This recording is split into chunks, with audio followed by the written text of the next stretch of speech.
Hi hello வணக்கம். நம்ம இன்னைக்கு என்ன பார்க்க போறோம் அப்படின்னா பூரி, மோர் குழம்பு, வடை, ரசம், அதுக்கு ஒரு சின்ன சின்ன குறிப்புகள் தான் பார்க்க போறோம். இந்த வீடியோ வாங்க தொடர்ந்து பார்க்கலாம்.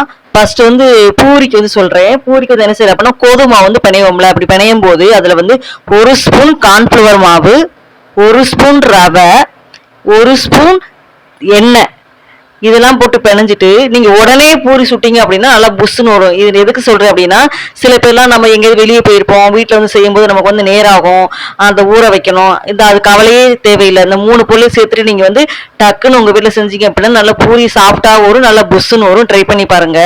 நெக்ஸ்ட் வடகம். வடகத்துக்கு நெல்லிக்காய் கொட்டையை எடுத்துட்டு அந்த நெல்லிக்காயோட அந்த மேல சதையை மட்டும் எடுத்து மிக்சியில நல்லா அரைச்சிட்டு அதுக்கப்புறம் நீங்க வடகத்தோட சேர்த்துட்டு நீங்க காய வச்சீங்க அப்படின்னா ஒரு தனி விதமான டேஸ்டா இருக்கும். ட்ரை பண்ணி பாருங்க. நெக்ஸ்ட் நம்ம கடையிலலாம் பால் எல்லாம் வாங்கிட்டு வருவோம். சில நேரத்துல காய்ச்சும் போது அது தெரிஞ்சு போயிடும். ஆனா அது அப்படி நம்ம கீழே ஊத்திடுவோம். இனிமே அப்படி ஊத்தாதீங்க. அதுக்கு ஒரு டிப்ஸ் சொல்றேன்.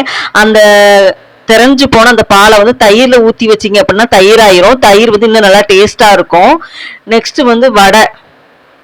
வடை உளுந்து வடை இல்ல பருப்பு வடை, எந்த வடையா இருந்தாலும் சரி, உங்களுக்கு நல்லா மொறு மொறு வரணும் அப்படின்னா நல்லா அதை நல்லா ஆட்டி எடுத்து நல்லா எல்லாமே ரெடி பண்ணி வச்சிருங்க. வச்சுட்டு அதை கொஞ்ச நேரம், ஒரு 1/4 மணி நேரம் ஒரு மிக்சியில ஃப்ரிட்ஜில் வச்சுட்டு அதுக்கப்புறம் நீங்க வடை சுட்டிங்க அப்படின்னா வடை நல்லா மொறு மொறுன்னு வரும்.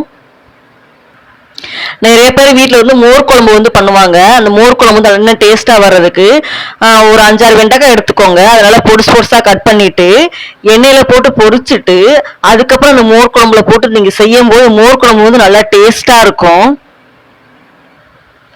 தோசை நல்லா மொறு மொறுன்னு வரணும் அப்படின்னா நம்ம மாவு அரைக்கும் போது அதுல ஒரு 2 ஸ்பூன் அளவுக்கு வெந்தயம் போட்டு ஊற வச்சு நல்லா ஆட்டினீங்க அப்படின்னா தோசை நல்லா மணமாவும் கொஞ்சம் லைட்டா இனிப்பு டேஸ்டாவும் நல்லா டேஸ்டாவும் இருக்கும். ட்ரை பண்ணி பாருங்க.